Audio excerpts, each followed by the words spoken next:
오늘은 예수 그리스도를 따르는 자라 하는 제목 가지고 말씀드립니다. 우리가 예수 믿고 예수님을 따르려고 하면 오늘 성경에 보니까 세 가지 각오가 있어야 된다 하는 것을 말씀드렸습니다. 그래서 예수님을 믿고 예수님을 따르려고 하면 첫째로는 자기를 부인하고, 그리고 둘째로는 자기 십자가를 지고 따라야 하고, 생명 다할 때까지 변함없는 믿음을 가질 것을 다짐합니다. 이런 마음을 가져야 우리가 하늘에 가서 상을 받고 또 이 땅에서도 하나님의 축복을 받게 될 줄로 믿습니다.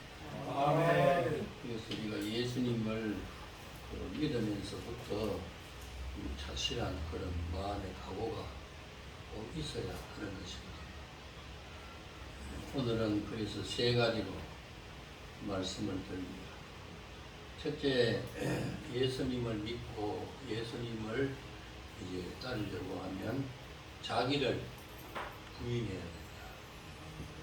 왜 그런가 하면 예수님은 하나님이시다.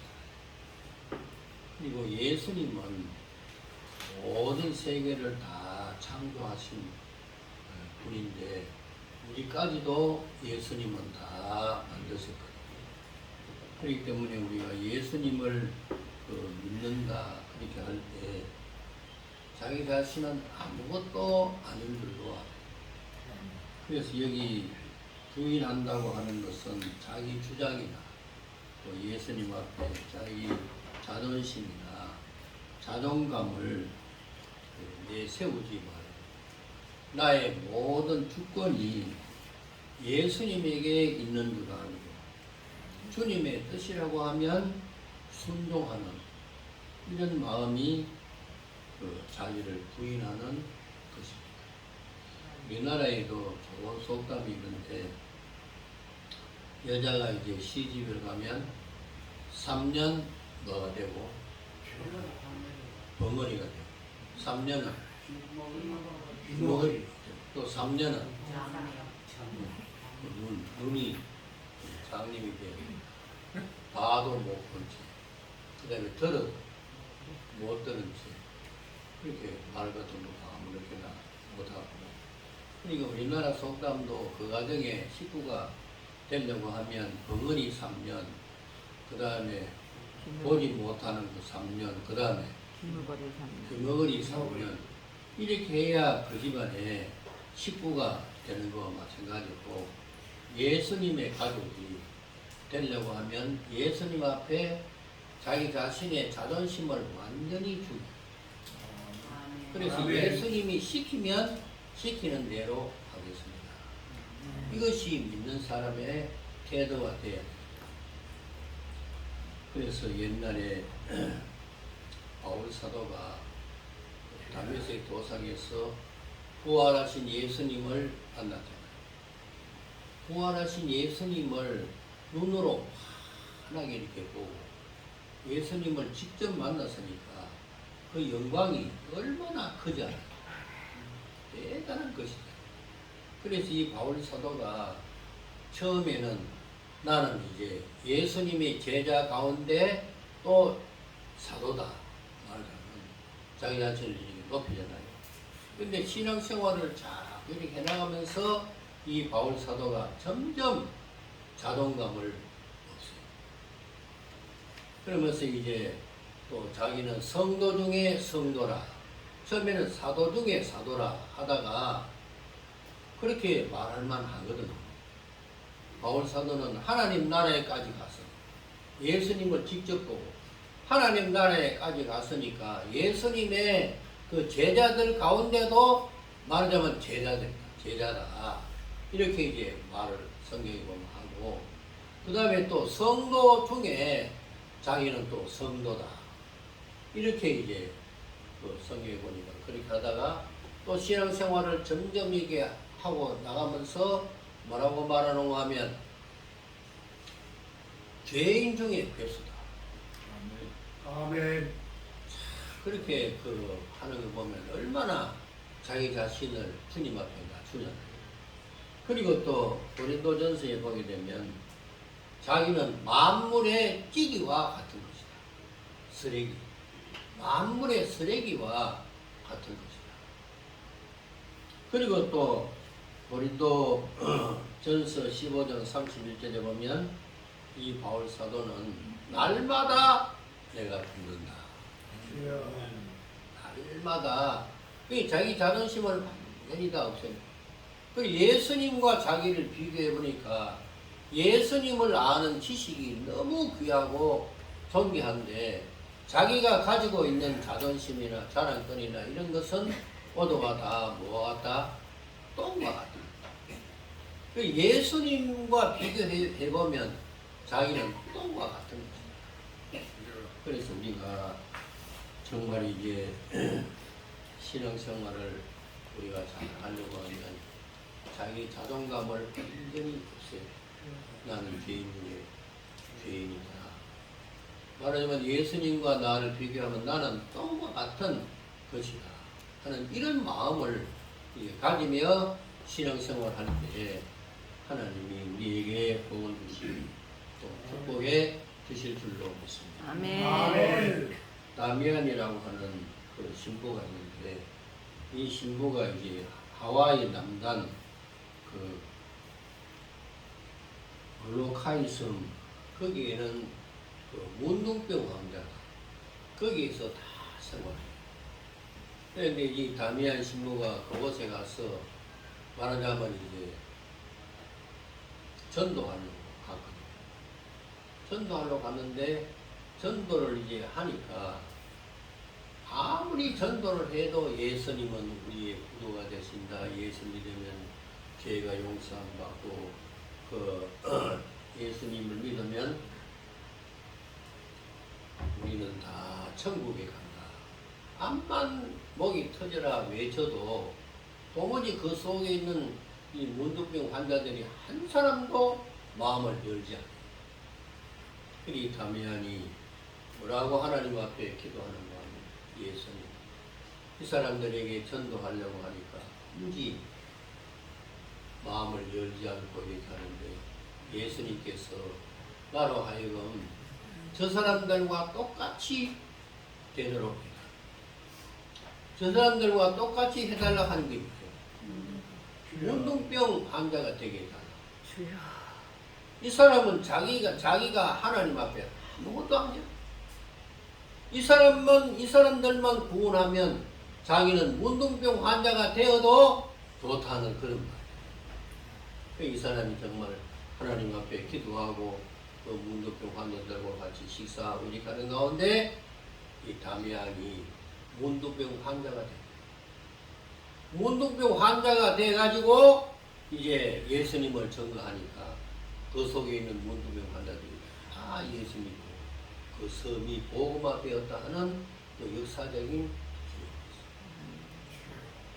그래서 우리가 신앙생활을 처음에는 자존감도 있고 의심도 있고 뭐 이런 거 이렇게 하는 거지만은 신앙생활 하면 할수록 자꾸 겸손하고 더 낮아져서 이렇게 생활하지 아니하면 우리는 주님 앞에 버림을 당하고 오히려 하나님의 책망을 받는 그런 일이 많기 때문에 우리가 날마다 주님 앞에 자기 자신 그 자존감이나 이런 그 자존심이나 이런 것을 항상 죽이도록 하나님 앞에 기도하고 간구해야 될 줄로 믿습니다.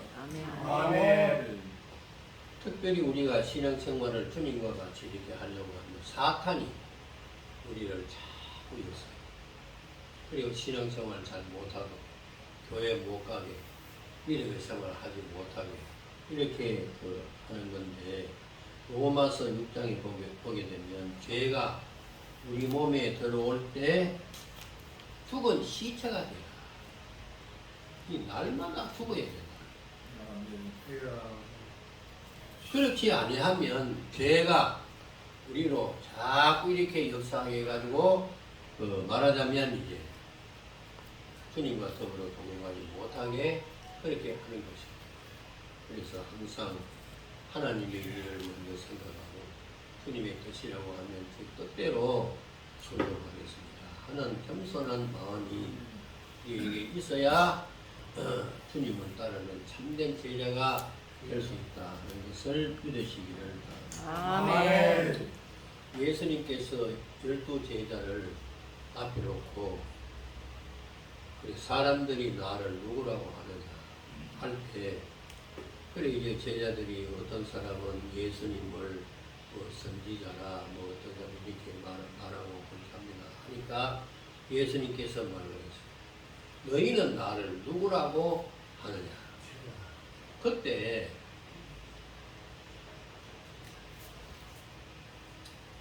베드로가 먼저 고백을 합니다. 주는 그리스도시요 살아계신 하나님의 아들이다. 아멘. 하니까 예수님께서 너무 기뻐하셔서 너는 이제 반석이다.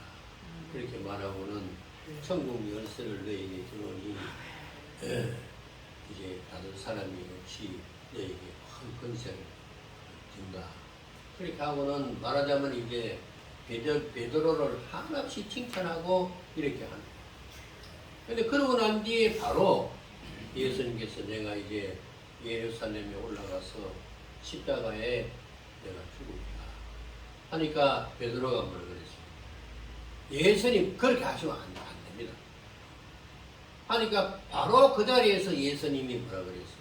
사탄아 물러가라. 큰 축복 다음에 말하자면 큰 책망이 오게 되는데 그 오게 되는 이유가 뭐냐? 베드로 너가 하나님의 일을 생각하지 않고 왜 사람의 일을 그렇게 생각하느냐? 그러면서 이제 베드로를 책망한 일이 있었는데 우리가 예수님을 믿고 예수님의 참된 제자가 되려고 하면 항상 그 자존심이나 세상 그런 일을 내세우지만 언제든지 예수님의 뜻이라고 하면 나는 순종하고 복종하겠습니다. 그렇게 생활에 나가는 가운데 주님을 의지하고 생활하면서 주님의 참다운 그런 제자가 될 수 있기를 바랍니다. 아멘. 그리고 둘째로 예수님께서는 이제 자기를 따르려고 하면 십자가를 지고 나를 따르라. 십자가는 순환의 길이고 그래서 각자 예수님을 믿어도 문제들은 꼭 하나씩 둘씩 꼭 가지고 있어요. 문제 없는 사람이 아무도 없어요.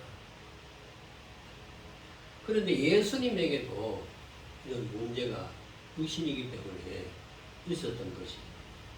그것이 뭐냐면 예수님에게는 십자가를 져야 할 그 문제가 있어요. 십자가를 지지 않고 모든 인류를 다 구원할 방법이 없는가? 사탄은 뭐라 그랬어요? 네가 예수님을 보고 사탄이 와서 네가 내게 경배하라. 그러면 세상 만국을 다 보여주고는 그러면 이제 모든 사람을 다 구원하리라. 그랬잖아요, 사탄. 사탄은 완전히 속임수입니다. 그런데 예수님께서 이제 이 사탄을 물리치고 지금 이제 모든 인류의 죄를 대신하여 십자가를 져야 할 그런 이제 문제가 예수님에게 있었잖아요. 그랬을 때 예수님은 이제 하나님 앞에 3번이나 기도하기를 이 잔을 내게서 물리쳐 주시옵소서. 3번이나 기도하면서 어떻게 하셨는가? 땀을 흘렸는데 그것이 핏방울 같이 얼마나 고심하고 얼마나 거기에 고민이 있었다 하는 것을 이제 알 수 있는데 그러면서 예수님께서 말하셨어요. 내 뜻대로 마시고 아버지 뜻대로 되기를 원하나이다. 그리고 그는 십자가를 지심으로 모든 인류의 죄를 대속하고 십자가 위에서 다 이루었다. 그렇게 승리의 계가를 부르게 된 것입니다. 그래서 여러분이 가지고 있는 문제가 다 한두 가지씩은 다 가지고 있어도 그것을 이제 가지고 이것이 예수 믿는 일에 뭐 지장이 되든지 안 되든지 간에 그 문제를 가지고 예수님의 뒤를 따르라. 여러분 믿습니까? 내게 있는 이 문제를 해결하려고 하지 말고 그 문제를 가지고 예수님을 따르라. 그 예수님을 따를 때 전능하신 예수님이 그 문제를 다 해결해 주시는 거다.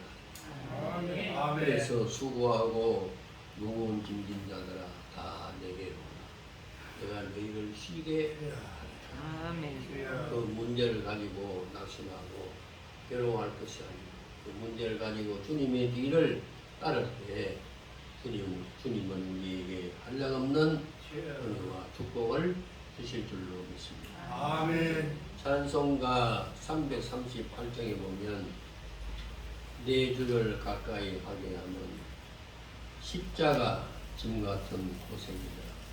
내 일생 소원은 늘 찬송하면서 주께 더 나가기 원한다. 이 찬송을